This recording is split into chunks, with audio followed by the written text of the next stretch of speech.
Né au Maroc en 1951, Jean-Luc Mélenchon incarne la gauche radicale. Diplômé de philosophie, il s'engage dans les manifestations de mai 68. Au Parti socialiste, il enchaîne les mandats. Conseiller municipal, général, il devient sénateur et même ministre délégué à l'enseignement professionnel sous Lionel Jospin. Il quitte le PS pour fonder le Front de gauche. Député européen depuis 2009, il défend une France insoumise. Il veut l'autonomie énergétique, alimentaire. Il n'exclut pas d'arrêter le chantier de la nouvelle route du littoral. Ce soir, je reçois Jean-Luc Mélenchon. Bonsoir Jean-Luc Mélenchon. Bonsoir madame. La Réunion est le département d'outre-mer qui vous a donné le plus de parrainages, 8. Mais la Réunion, qui a voté à 70% pour François Hollande en 2012, est aujourd'hui une île toute bleue où la droite règne. Comment faire croire que l'espoir de la gauche, c'est vous? Je ne m'occupe pas de vouloir faire croire des choses, ni même qu'une étiquette suffirait à me justifier. Alors j'aurais l'étiquette gauche, mais tout le monde sait très bien que ça ne veut rien dire. Quand on dit gauche, les gens entendent François Hollande, et quand ils entendent François Hollande, ils entendent tromperie, parce qu'ils ont beaucoup cru et qu'ils ont été beaucoup déçus. Donc moi, je ne m'occupe pas d'étiquette, je m'occupe juste de dire, lisez mon programme, si ça vous convient, on le fait, si ça vous convient pas, c'est la démocratie, je m'inclinerai devant la volonté du peuple. L'essentiel pour moi, je vais dire, si je dois servir malgré tout, au-delà d'une campagne électorale à quelque chose, un, ça serait à faire réfléchir, et deux, à redonner un peu d'enthousiasme, quoi. C'est bon. Comment on fait tous pour être devenus si dépressifs, alors qu'on est une des grandes puissances du monde, alors qu'on est un peuple si jeune? Bon, c'est bon, maintenant, il faut se projeter un peu vers le haut, vers les solutions, vers les choses qu'on peut faire, ou pour lesquelles on peut s'enthousiasmer, non? Voilà. Eh bien écoutez, on est là pour parler de votre programme. Vous voulez l'avenir endogène pour les Outre-mer, la souveraineté alimentaire, l'autonomie énergétique, que des projets qui étaient chers à Paul Vergès. Est-ce que ces réflexions à lui ont inspiré votre vision de demain pour l'Outre-mer? Oui, parce que Paul Vergès et moi, tout le monde le sait, moi je ne suis pas membre du Parti communiste, ni en France, ni sur l'île. Par conséquent, nous étions différents. Mais nous convergions sur ce fait qu'il était mon aîné, il m'apprenait des choses. Depuis, il y a une présence réunionnaise permanente à mes côtés, qui est celle de Younous Omarjee, qui est le député européen issu de la Réunion. Et j'ai toujours eu ce débat, mais pour une raison que vous allez comprendre très facilement. C'est pas parce que c'est la Réunion, c'est parce que c'est une île très peuplée, avec des gens très jeunes.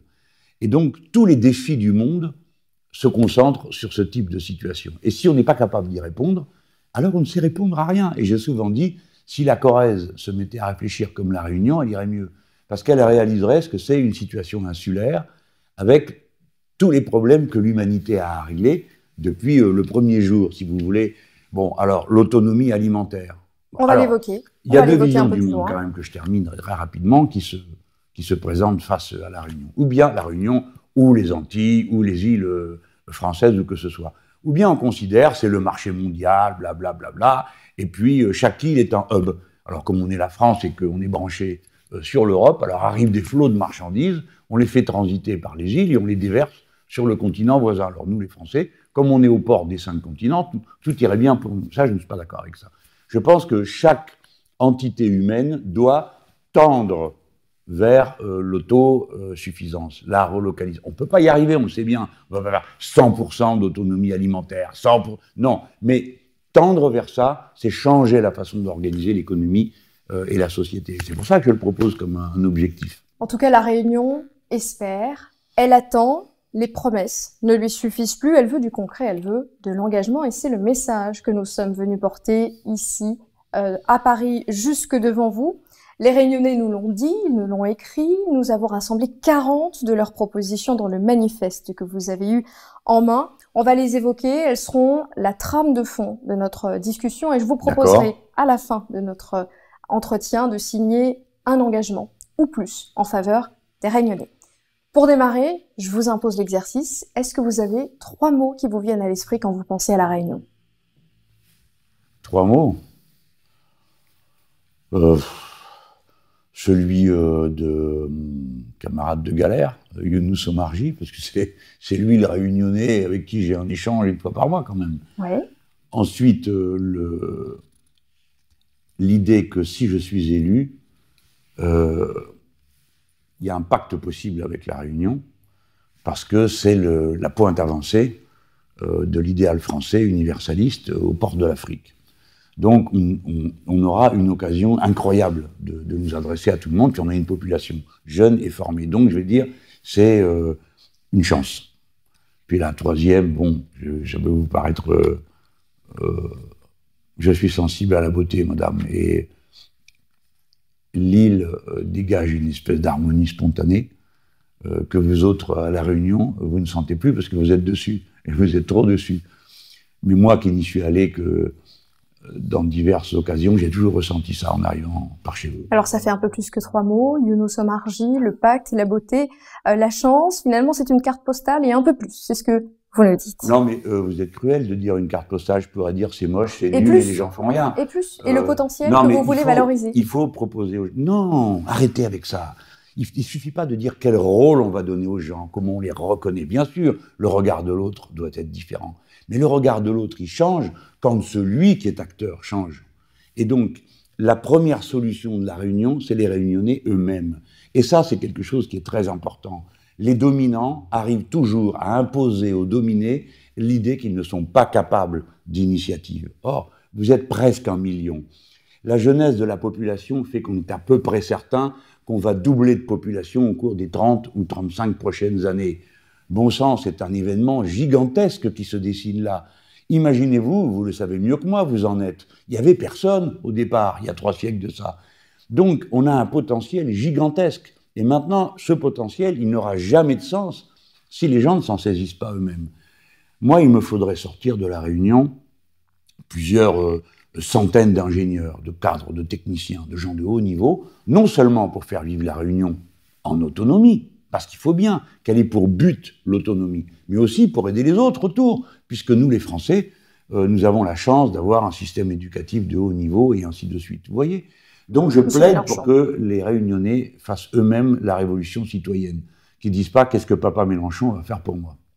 On parlait de l'héritage de Paul Vergès. Alors comme lui, vous attaquez le projet de la nouvelle route du littoral. Vous voulez, je cite, réaliser un audit sur la faisabilité réelle du chantier et assurer la transparence sur le degré réel d'avancement des travaux. Est-ce que c'est bien sérieux de vouloir arrêter le chantier maintenant? Écoutez, je crois que les gens qui ont proposé cette idée, car je ne suis pas l'auteur des 40 livrets du programme, sont des gens sérieux. Faites-leur cette faveur. Maintenant, ce que eux comme moi nous voulons mettre en avant, c'est que nous n'avons jamais été d'accord avec cette route. Nous étions sur une autre vision. Est-ce que c'est pas trop tard pour arrêter ? Attendez, commençons d'abord par le respect qui est dû à notre position.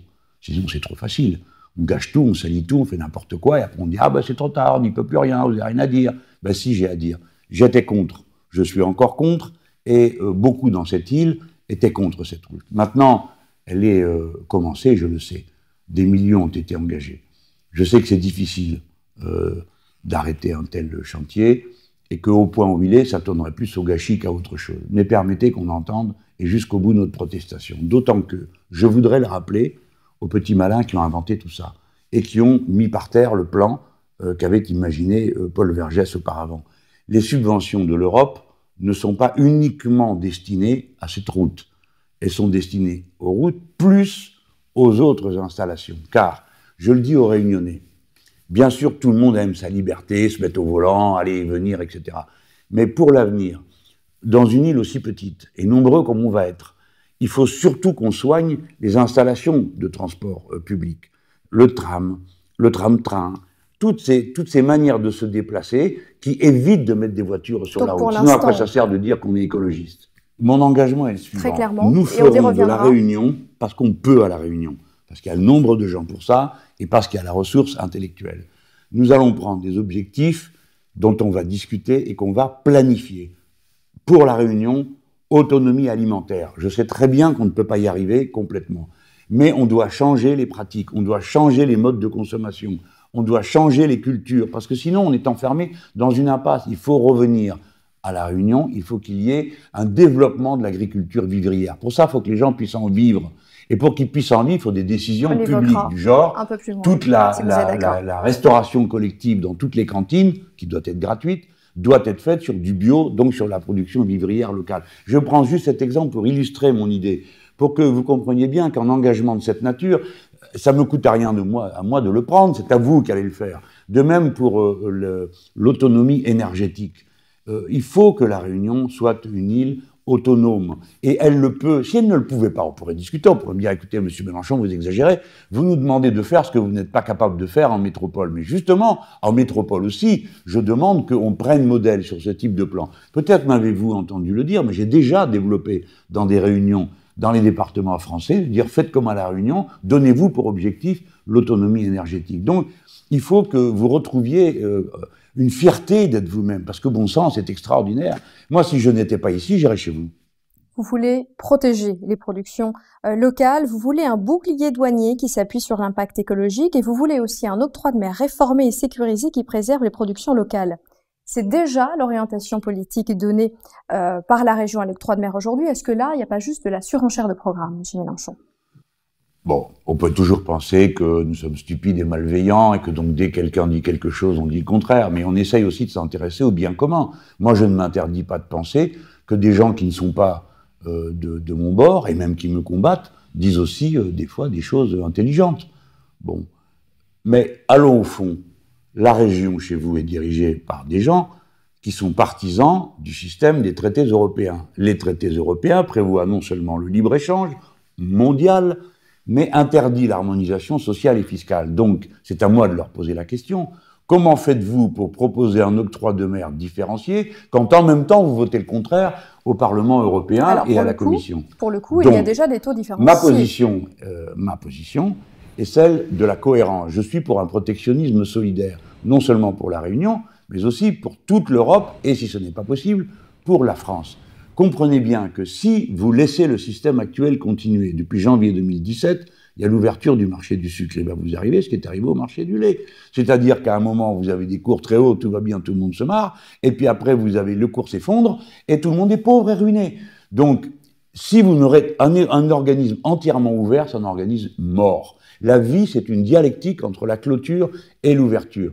Non, je ne suis pas d'accord pour que la Réunion soit le hub commercial de l'Europe. Je ne suis pas d'accord. Mais l'Europe aide encore la canne à sucre aujourd'hui, malgré l'entrée en vigueur de la fin des quotas sucriers au 1er octobre 2017. Oui. La production grâce à de qui? canne, grâce à l'Europe. Oui, grâce à Younous Omarjee, parce que si n'était pas mis, il n'y aurait eu aucune protection d'aucune sorte. Grâce au fonds POSEI, qui est une aide de l'Europe, qui soutient également et qui soutient encore la production de canne. Mais c'est pas une solution. D'abord, il n'est pas vrai que l'Europe aide par bienveillance la Réunion, c'est absolument faux. L'Europe a inventé un règlement absurde qui fait exploser toutes les frontières des pays d'Afrique, qui sont nos voisins à la Réunion, en leur imposant ce qu'ils appellent des accords commerciaux, de partenariat économique, qui est une honte, on leur retire leurs droits de douane. On dit, écoutez, importez chez nous vos marchandises, et nous exportons chez vous nos marchandises sans droits de douane. C'est une mauvaise plaisanterie, c'est la ruine pour tous ces pays. Donc l'Europe a mis la Réunion en situation de danger, parce que c'est l'Union européenne qui a ouvert toutes les frontières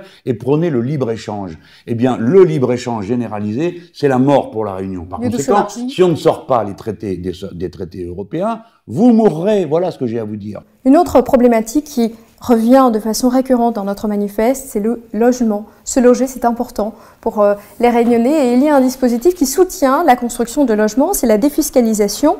Vous voulez limiter la défiscalisation aux logements sociaux. Est-ce que ça va suffire alors qu'aujourd'hui, il faut aussi des logements intermédiaires et modernes? La défiscalisation, c'est l'abandon d'une niche fiscale grotesque qui coûte des sommes folles. Vous investissez ici ou là et vous êtes dégrévé d'impôts d'à peu près autant. Et ce dégrèvement d'impôts, vous n'êtes même pas obligé de l'utiliser sur place. Elle a soutenu l'économie, la croissance et le secteur immobilier également. Ça, c'est la thèse des libéraux et la vôtre, mais pas la mienne. Je ne crois pas à ce genre de développement endogène par la cupidité et en sollicitant le béret à la main des puissants qui veulent bien investir et qu'on leur fait le cadeau de crédit d'impôt pour les remercier de cette générosité. Ou bien il y a un problème du logement, ou bien il n'y en a pas. S'il y en a un, c'est l'État qui le prend en charge. C'est-à-dire qu'il subventionne, il aide, il jette toute son énergie. Madame, en 1962, nous sommes arrivés à 1 million de pieds noirs. D'accord? Le pays nous a absorbés en 3 ans.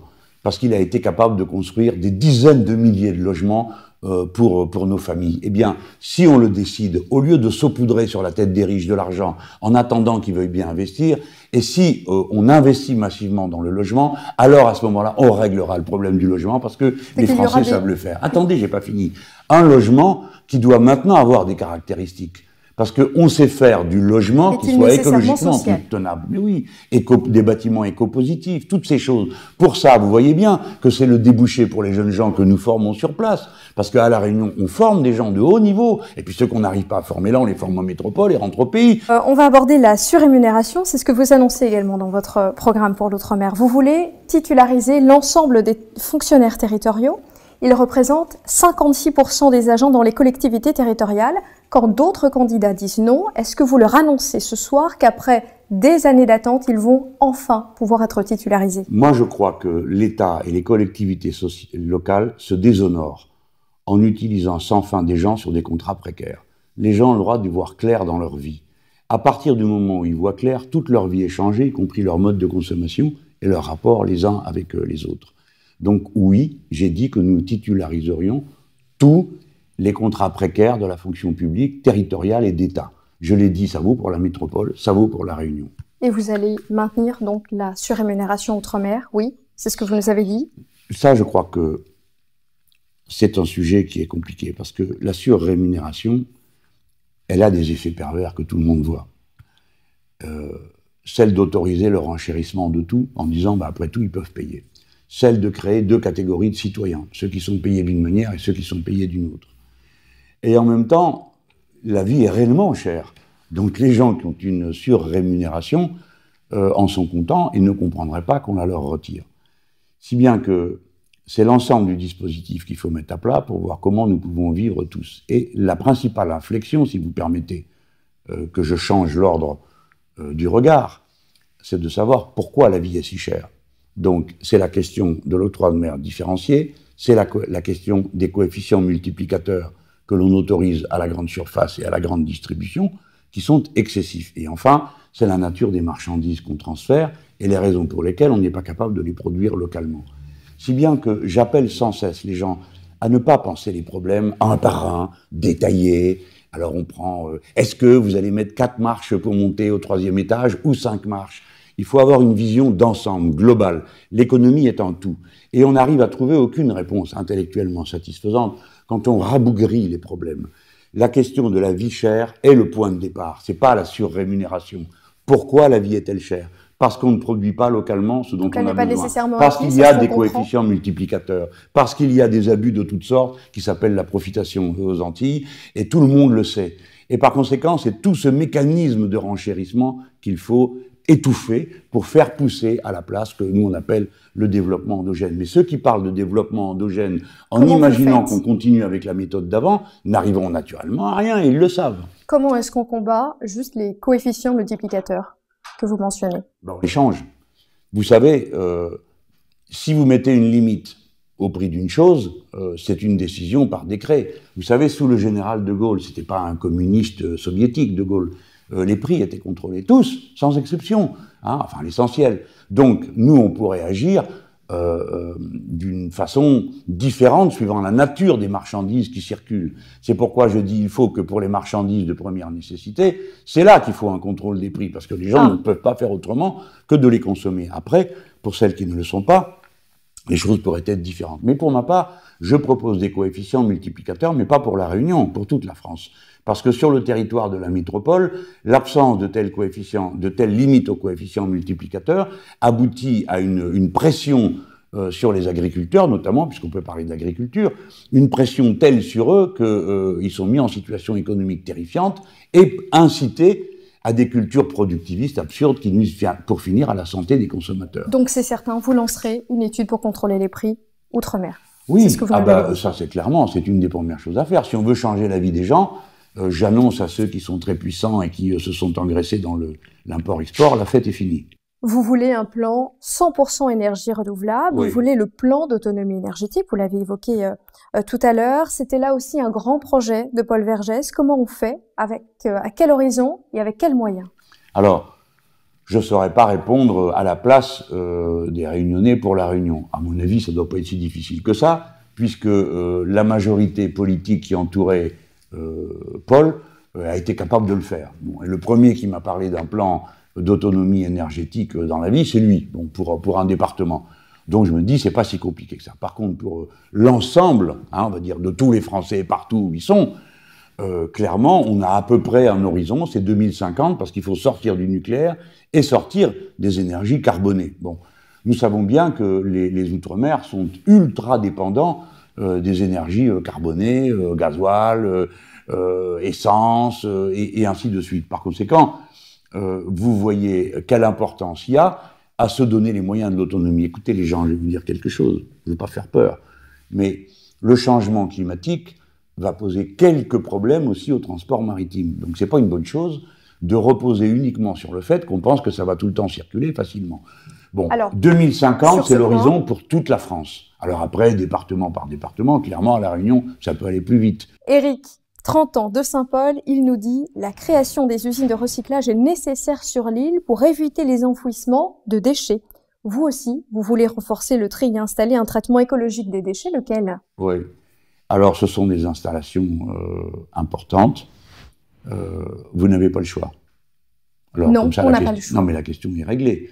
Ça n'est pas est-ce que nous allons faire un traitement écologique des déchets ou bien on fait un traitement quel est ce procédé écologique. C'est quoi la solution? Est-ce que, par exemple... Ah, maintenant me voilà candidat à être directeur d'une usine de traitement des déchets. Non, mais alors, pour le coup, je vais vous dire, avez madame, une orientation oui, politique non, mais en je tant vous que rassure, ne vous président de la inquiétez pas. République. Est-ce que l'incinérateur, par exemple, est-ce que vous êtes pour Non, ou contre? madame, je suis C'est une contre les problématique. incinérateurs. Posez-moi des questions concrètes, vous allez voir. L'incinérateur, non, je suis contre. Mais comment peut-on faire de manière propre? Comment peut-on? On sait le faire. Je vous pose la question. Mais non, on sait le faire. Alors, si vous ne savez pas le faire, ce qui m'étonnerait d'ailleurs, on enverra de quoi former des gens pour savoir le faire. Mais aujourd'hui, trier, retraiter les déchets, et d'abord diminuer la quantité de déchets, qui est peut-être le point de départ avant de traiter. Interdire tous les emballages plastiques et le suremballage. Ça, c'est vrai pour La Réunion comme pour la métropole. Ensuite, le traitement. On installe des usines de traitement des déchets et de récupération du blanc. Et notamment, pour éviter que s'accumule une telle montagne de débris, on peut notamment changer l'obsolescence programmée des objets. Réfrigérateur, machine à laver, tout ça. Comment on le fait? Alors, question précise et concrète, en augmentant les durées d'assurance. C'est-à-dire, si votre machine est assurée pour 3 ans, eh bien, l'État peut décider qu'une machine à laver est forcément assurée pour 5 ans ou pour 6 ans. Bon, vous êtes trop jeune, mais moi j'ai connu la période où vous achetez un frigo, 20 ans après, il était toujours chez vous, parce qu'il marchait. Sauf que maintenant, il s'arrête de marcher au bout de 5 ans, il commence à cahoter, à tout sauter, etc. On voit bien qu'on est capable de faire du blanc qui tient. Là, je vous donne des exemples concrets parce que je vois que vous les aimez, mais la personne qui a posé la question a tout à fait raison. Éric, 30 ans de Saint-Paul. C'est une des questions. Vous devez vous donner comme plan, vous autres là-bas, de dire, nous, zéro déchets non retraités. Parce que si vous les retraitez pas, qu'est-ce que vous allez en faire? Des trous pour les mettre dans la terre, et vous les gardez pendant des centaines d'années, et ça finit par atteindre... En sachant que les centres d'enfouissement voilà. sont saturés. Et alors, quant à l'incinérateur, alors là, il y a comme moyen plus bête, il n'y a pas au-dessus. C'est-à-dire brûler, et donc provoquer des gaz extrêmement nocifs, qui finissent toujours par retomber dans les narines des gens, parce qu'il y en a qui croient que le vent chasse ça. Ben non, le vent ne fait pas que chasser, des fois, il rabat. Donc non, l'incinération n'est pas la bonne solution, surtout que c'est un gâchis de matières premières, les déchets étant faits de matériaux sophistiqués, hein, la plupart du temps, puisqu'on les a produits fort longuement auparavant, que ce soit de la tôle. Vous savez, la tôle de votre frigo, elle a l'air toute bête comme ça, mais elle n'est pas si bête que ça, elle contient beaucoup de travail humain, et ainsi de suite, bon, jusqu'au plastique, donc j'espère qu'on finira par se passer. En particulier dans l'île, vous pourriez avoir de l'algoculture de manière beaucoup plus importante que ce n'est le cas aujourd'hui. C'est pas normal qu'on n'en fasse pas de l'algoculture chez vous. On va rester dans le très concret, puisque vous y êtes arrivé, avec quelques questions qui appellent des réponses plutôt courtes et claires. Nous allons voir, je ne suis pas toujours capable ni d'être court ni clair. Des réponses par oui ou par non. Ah, de mieux en mieux. Du tourisme. La crise requin, on compte une vingtaine d'attaques depuis 2011. Et je dois répondre par oui ou par non aux requins. Sont mortels. Chasser plus de requins, vous l'avez déjà dit, vous êtes plutôt pour. Vous dites oui. Non. Je dis pas, je dis ni oui ni non, c'est très compliqué, tout le monde le sait, c'est absurde celui qui vient et qui dit « on va faire comme ça et c'est réglé ». Bon, il faut qu'on trouve d'abord les causes pour lesquelles ces accidents ont lieu, sont encore en discussion. Alors tout le monde a sa thèse, évidemment, chacun est sûr de lui, c'est parce qu'on a mis trop d'amorts. La sécurité des biens et des personnes, c'est la responsabilité de l'État, c'est une mission régalienne. Bien madame, mais nous n'allons pas tuer tout ce qui nous gêne. C'est absurde. Alors les requins nous dérangent, on les tue tous, et après on tue qui? Bon. Non, il faut arriver à trouver une solution. Ben, vous êtes en train de mettre des filets, je le sais. On est en train de protéger des zones. C'est peut-être ça la bonne solution. Protégeons les zones. Déjà, pour commencer, au moins, on commence par ça. Puis après, il faut comprendre le process. Il faut arrêter avec l'ancienne mentalité qui est « je sais tout, les êtres humains ont tous les droits, alors ce poisson me dérange, je le tue, celui-là m'avantage, j'en importe ». Qu'est-ce que ça veut dire tout ça? On est à une autre époque, on est au XXIe siècle. Il faut trouver des points d'équilibre. Il faut être respectueux d'une idée qui est l'harmonie de la nature et de l'homme. Alors, bon, je sais que l'exercice n'est pas facile. Pour l'instant, ça sera déjà ça. Votre opinion, est-ce que vous estimez, comme Emmanuel Macron, que la colonisation est un crime contre l'humanité pour lequel la France doit présenter des excuses? Alors là, écoutez, tout ça est grotesque. Un crime contre l'humanité, madame, vous pesez les mots. Il s'agit d'être président de la République, pas un délégué de classe. Hein. Un crime contre l'humanité, quelle est la caractéristique? Votre opinion, monsieur Mélenchon. Mais attendez, vous m'avez présenté une question dans un ordre bien précis, ne me prenez pas pour un imbécile. Est-ce que, comme monsieur Macron, déjà premièrement, si je venais à dire oui, ça serait parce que je serais d'accord avec monsieur Macron. C'est un sujet sensible à La Réunion. Je vous pose la question. Eh bien, le sujet sensible, j'y réponds de la manière suivante. La colonisation est certainement pas un bienfait pour qui que ce soit. La déclarer crime contre l'humanité signifie que ça devient un crime imprescriptible et que on doit en pourchasser les responsables encore à présent. Imaginez-vous ce que cela donnerait par rapport à la situation qu'on a connue de décolonisation, par exemple de l'Algérie qui a conquis son indépendance contre la colonisation française, ou du Maroc qui l'a conquis dans les mêmes conditions, etc., etc. Donc je ne crois pas qu'on gagne grand-chose à parler à ce sujet de crime contre l'humanité. Donc on comprend. Et qu'on a... Attendez, ce n'est pas tout, parce qu'il y a d'autres problèmes qui ne sont pas soulevés et qui, eux, méritent réflexion. Par exemple, le passé esclavagiste. Ça, oui, c'est une question.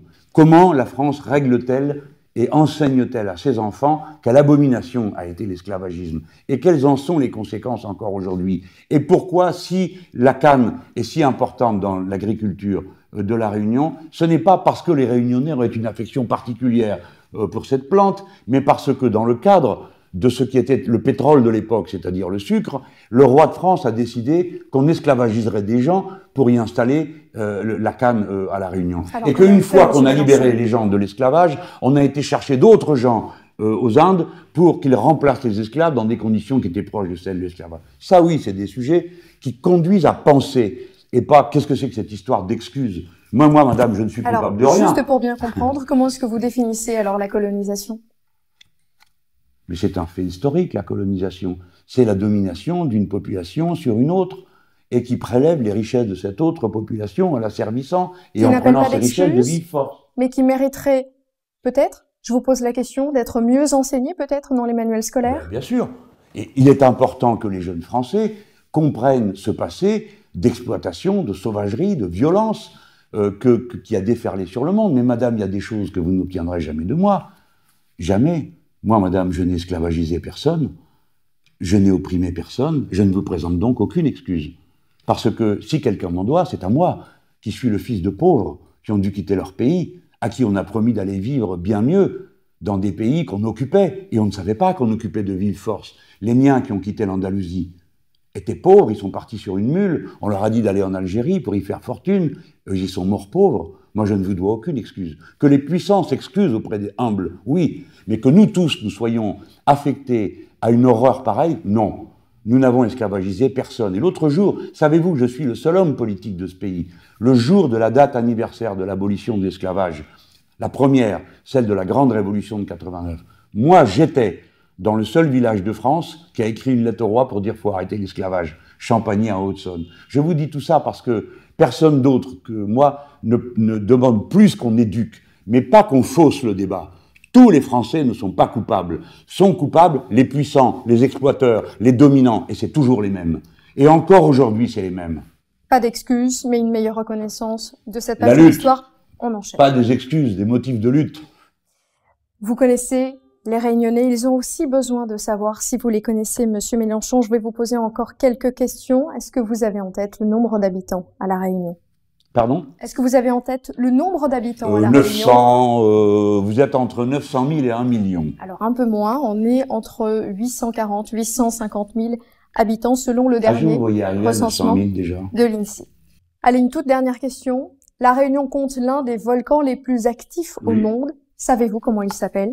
Non, mais je suis allé dessus. Je suis passé avec l'hélicoptère et on est allé dans le cratère L'enclos. principal.